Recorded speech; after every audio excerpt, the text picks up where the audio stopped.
Hello, everyone.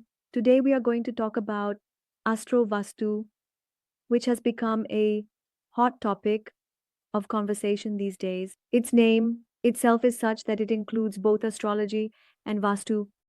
So, obviously, it attracts a lot of people from two branches who are fascinated towards cult. While astrology and Vastu are both very complete in themselves, when they merge, it becomes significant because both work with directional energy elements. Planets are also involved, as are diseases and deities in astrology. So there are many similarities between the two. Their collaboration creates very meaningful remedies and provides valuable advice to someone. However, you might have noticed that when a person masters their field, like I've seen many astrologers do, they tend to put down Vastu. They say that if a person has lived in the same house for 25 years, they never faced any problems. But why do issues arise only after 11 years? Because the planetary periods supersede your chart and your area gets overshadowed by them. For example, one person might sell something in a shop for many years and find great success, while another person doing the same thing in the same place might struggle. Why do issues arise only after 11 years? Because planetary periods overshadow your chart. One person might sell something in a shop for years and succeed, while another struggles. It's not about the place, it's about your chart. Astrologers argue this point. Meanwhile, Vastu readers claim that entering a house affects work due to energy. If we focus on the positive aspects of both astrology and Vastu, we see how they complement each other. And the Vastu readers say that if their work did not get done as soon as they came to this house, then energy matters. But if we leave aside these two, the human mind, which wants to prove itself superior, and we look at each other's good things or complement each other, if you work together with them, the results will be very good. Today, I will explain what Astro Vastu actually is, what its foundation is for working, and how we apply it to charts. Let's start with Astro Vastu, which means that astrology will be combined with Vastu. Before understanding that, let's first understand what Vastu says. I will quickly cover this because you all must be familiar with these rules. There are indeed directions. Each direction is ruled by a planet and a deity, and based on that, it is said that this direction is purposefully aligned for certain activities, leading to better results. These are the general Vastu rules. The Vastu experts might also change their general rules based on observing your work and your nature. But for now, let's first understand the general rules of Vastu. Understanding Astro Vastu does not mean that you will supersede or override the general rules of Vastu. But for now, let's first understand the general rules of Vastu. And understanding Astro Vastu does not mean that you will supersede or override the general rules of Vastu at all. Not at all. We need to carry these principles along with us. The Northeast is ruled by Jupiter. This means that this direction is very good for worship and entrances. The North is ruled by Mercury and Kuba. Kuba governs acidity, so there are positive vibes here, prosperity, and it's very good for money. The Northwest is ruled by the Moon and air. The Moon is also fast moving and air keeps flowing. So there should be a guest room, toilet, dining area, washing area, and parking area here. The East is ruled by the Sun and Indira, which represents power, status, and symbols. Here, there can be a living room, study area, and sitting places. You should spend more time here. The West Mond is ruled by Saturn, and in the penthouse, Varun rules in the audit. So there can be a dining room, a living room, and a study area here. We are discussing these general points. In the center, you know that this is the place of Brahmaji. It's the ether element, and it should be kept open. There should be tulsi, and the air and light should be good here. In Bombay, they say that if you are getting a house, that's a big deal, even if it's just a small one. Forget about the directions. In the southeast, Venus rules. Fire is the deity here, so it's referred to for the kitchen. This is also called the couple's room because Venus is here. And Mars rules in the south. When Yam falls here, there should be a provisional room, a storeroom for heavy items. In the southwest, there should be Rahu and Niti, or a master bedroom. The one that controls can keep cash for the entire house, treasury, dressing room, and heavy items. From all this, we understand one thing. all our soft planets, whether it's Jupiter, the Moon, Mercury, or even the Sun, which may not be a direct benefit but falls under the category of the seventh planet, all rule the north and east areas. And those that are not so good, our soft deities like Kuber, Air, and Indra, they are all coming towards the north and east directions. When we talk about the south and west, the planets we find there are Saturn, Mars, and Rahu. The deities we find there are Yam and Nirati. So, this means that the energy of the north and east is a bit positive, generally speaking, while the energy of the west and south is a bit heavy. The ventilation there should be minimal. It should be there when required. That urea is heavy there. Keep the items organized. When do we say that energy will be utilized? When that energy is open, there is less clutter and there is proper ventilation, then that energy circulates. So, this is said for the north and east. Here, keep less heavy items, don't clutter. Ensure proper ventilation and spend more time here. But we also know that each direction has its own importance. If there is a plot that is cut in such a way that the southwest part is not covered, it has been cut off for whatever reason or it's not proper, then the southwest represents the earth element, and earth is the last of all the elements starting from here. So if you don't have earth, it means that in that house, you will face a lot of difficulties in completing anything. So every element has its own meaning and purpose. Now we move towards astrology and then we will combine both. In astrology, you must be aware the signs that fall in the 159 houses are our beneficial signs. So it means that the directions of these signs are favorable for us, for doing any work, for keeping a general entrance, for spending time. And if their lords are also well placed in good houses, strong, and not afflicted, then wherever those signs go and sit, if the friendly signs of the Lagna Lord are formed, then the directions of those signs will also be beneficial for us. We'll quickly understand this, but we need to know what to avoid. The signs of 6, 8, and 12, which are also the enemy signs of the ascendant, should be completely avoided. Such a zodiac sign, if it falls in the center triangle, and there are two natural or functional maffic planets present there, then it also becomes heavy. The signs in which there is a negative yoga formed will also not have favorable directions for us. This is a general point we've made regarding the chart where we mentioned that these directions are good for you. You should keep your entrance here and spend time. Then comes the specific purpose. If someone asks me, my wealth yoga formation is happening in this sign, then I should work in the direction of that sign. You should keep your entrance here and spend time. Then comes the specific purpose. If someone asks me, my wealth yoga formation is happening in this sign, then I should work in the direction of that sign. If my 10th lord is going into this sign and becoming strong, should my office direction be that? Then we look at the chart for specific purposes. A weak sun suggests reconsidering the east direction.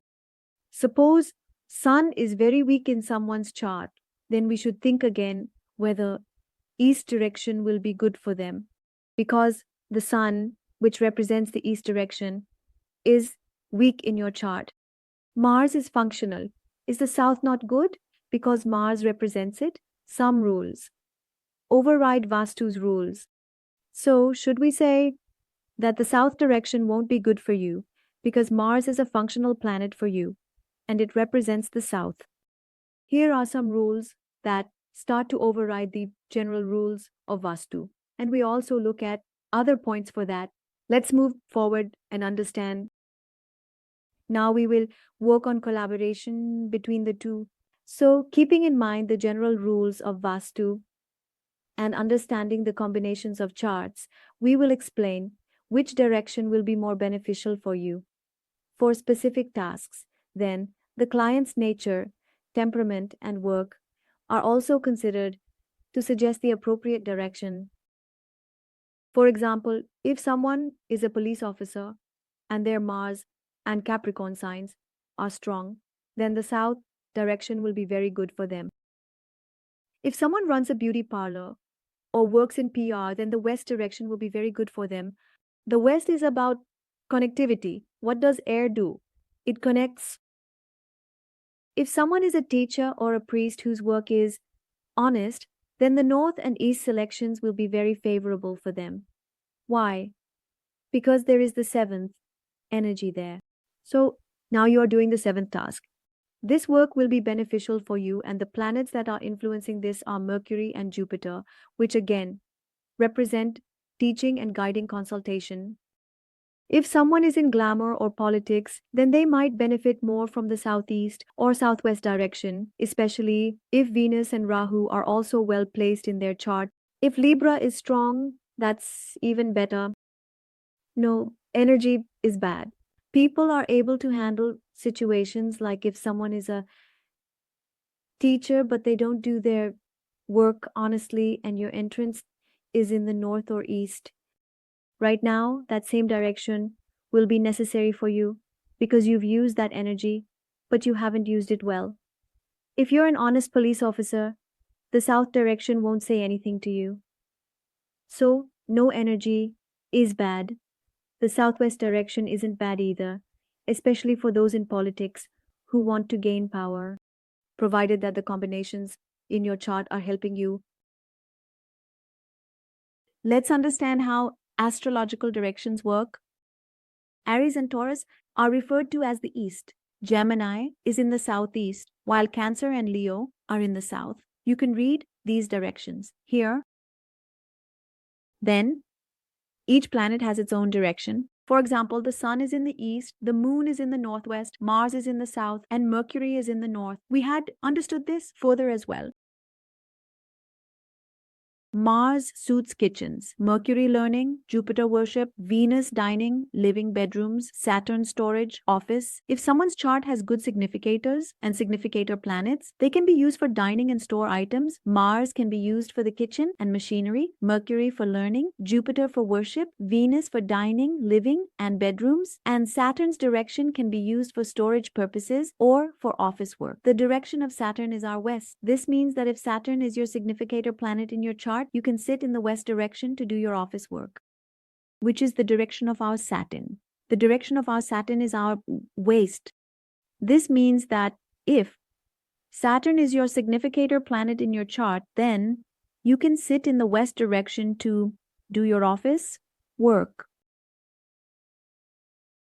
Astrology uses 16 directions: Aries east, Taurus northwest. In comparison, astrological directions take the 16 directions and spread them out like this. In the zodiac signs, Aries shows east and east-southeast, while Taurus shows northwest and west-northwest.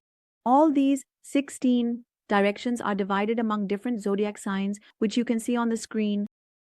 Let's move forward. Now let us understand this through the chart, because until we understand it through the chart, nothing will make sense. It will feel like sometimes it just comes to you from above. Easy and simple chart. It will feel like sometimes it just comes to you from above. An easy and simple chart. The general rules of Vastu are not being followed in the chart. It's just going on as it is. First, we identified our significator signs and significator planets. In this case, which zodiac sign would be good for me? It would probably be wealth. And the same planets, if they are well placed, it's strong. In this case, we can definitely consider Jupiter and the Sun because they are also our significator planets and are well placed. If we ignore Mars, saying that Mars is in the 6th house and is heavily loaded in the 12th, then we don't want to consider Mars. So that means, which one did we take for Sagittarius? Which direction has been assigned to Aries in the north, east, south, and east direction? For Leo is the northeast direction, while north, southeast is the northeast.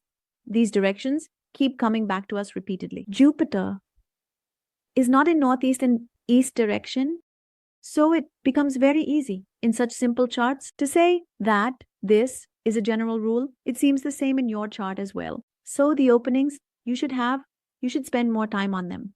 and that should be done in the induction.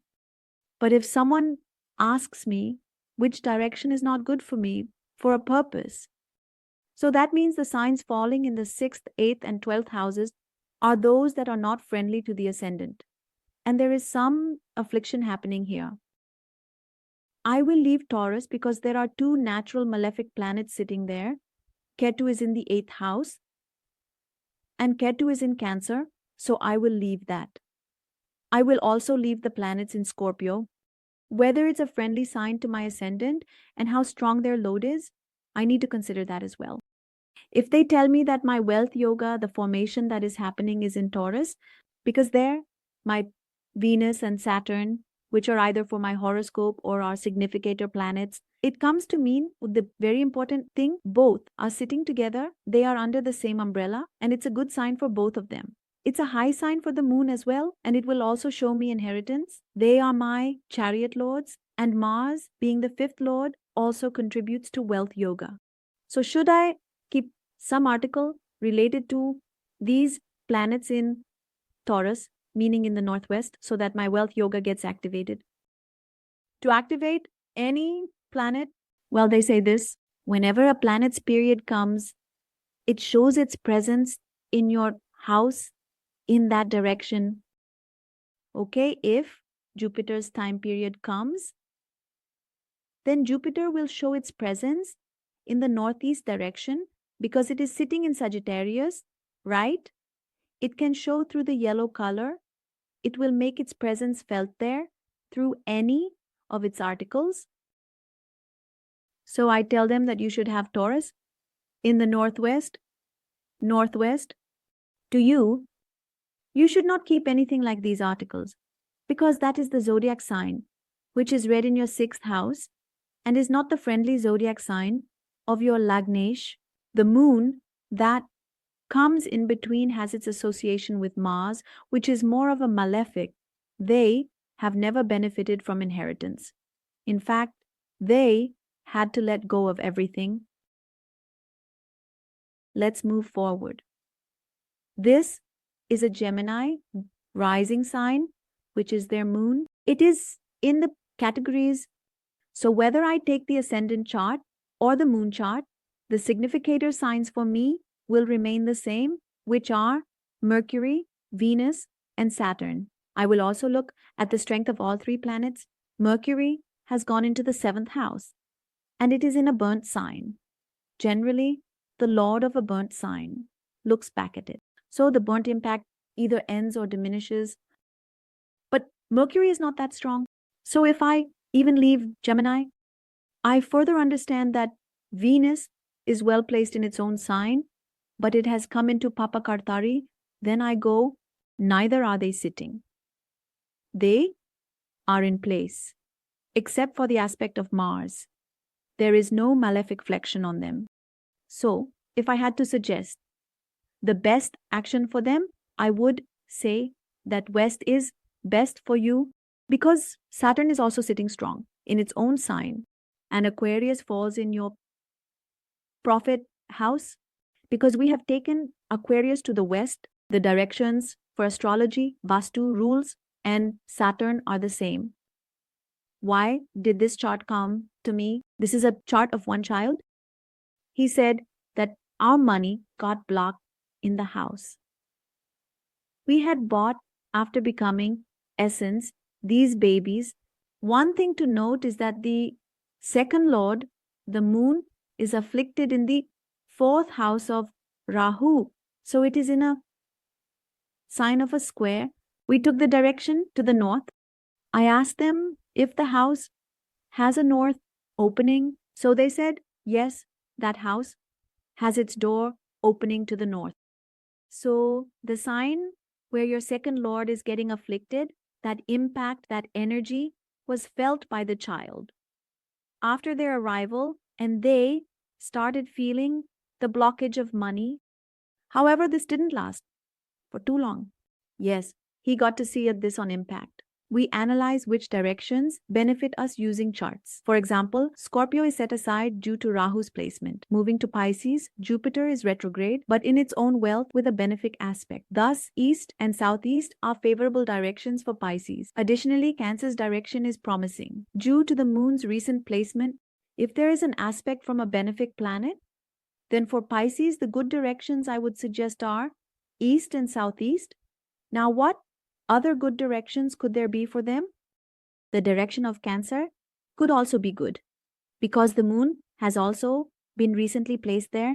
However, despite the affliction from Saturn, if I had to choose good signs from the three trine signs, I would choose Pisces and Cancer. Their work in this related to parlors, the ladies are involved in construction and transportation work, and they told me this themselves. One thing was mentioned that drew my attention back to astrology and Vastu. It's that whenever they make a business deal, they do it while sitting in isolation. Now let's talk about something related to broad. It's happening in the 12th house. In Libra, what is the direction for Libra? Their room is in the southwest. Well, Mercury is a functional malefic planet for their ascendant. They are very strongly well placed. In the 12th house, there are benefic planets near the sign of Pisces. It's not affected. One is respected by natural benefic planets. They are the 11th lord and they are a benefic lord. He said that whenever I deal with my friends from my room or whenever I make any business deal, I immediately get a lot of benefits. So sometimes we have a particular area like our Lord of Gains or our 8th Lord, which mostly are not our friends. If we have some work related to a certain area and they are well placed in our chart and we are not utilizing that, can we use the direction of that sign for our benefit? This is a topic of debate, but to be on the safe side, the signs that read in the 1st, 5th, and 9th houses are always benefic signs for us. The directions are beneficial because they ultimately provide us with satisfaction and peace. Let's take another chart. This chart came to me for a property dispute. The inherited property that this lady's father left behind, which her grandfather had left, is being claimed by her uncle. He believes that she has no right to it. Her uncle thinks that the grandfather left it in his name. We have complete proof, and this legal battle has been going on for quite some time. So what do you think? It clearly shows that when the 4th Lord and the 6th Lord are conjunct in the 8th house, there's nothing difficult about finding out astrologically why this is happening. But if I were to give her a remedy according to Astro Vastu, we just saw that Libra is our southwest direction. So I would recommend that if she has anything related to the breath in her southwest direction, like some orange color or something else, she should remove it. You have to remove the breath energy from there and highlight the energy of Mercury. Strengthening Mercury in the southwest direction can help. In this way, with the help of Vastu directions, we can drive remedies and help our clients in a more comprehensive way. Thank you so much. I hope you learned something new today.